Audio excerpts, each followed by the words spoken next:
May gagawa lang tayo ng reaction comments guys. Galing kay yan, Jeeper Bailon guys. Ang sabi kasi niya, magkaiba daw yung scooter tsaka Decadina. Ang scooter daw kailangan ng RPM. Pero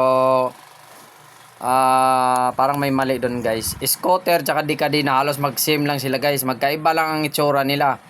Kasi ang scooter mayroon din niyang Primera, Tercera. Kaya nga mayroon siyang pulley guys eh. Nakaganon siya oh.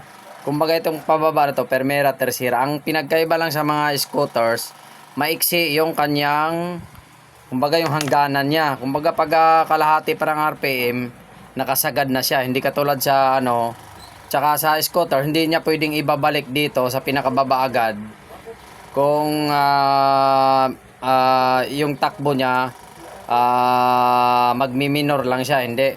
Kailangan minor na minor. Ang kadina naman, pwede niyang ibalik dito sa Tercera. Galing siya sa kwarta, pwede niya ibalik sa Tercera.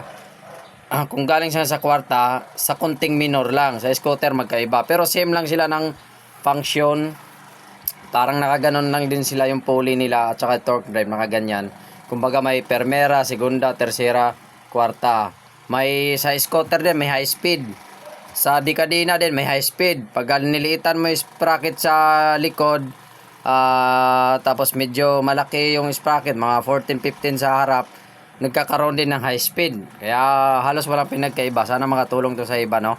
Kasi iniisip nila pareho lang yung magkaiba yung scooter. Magkaiba lang sila itsura guys, pero same function lang sila.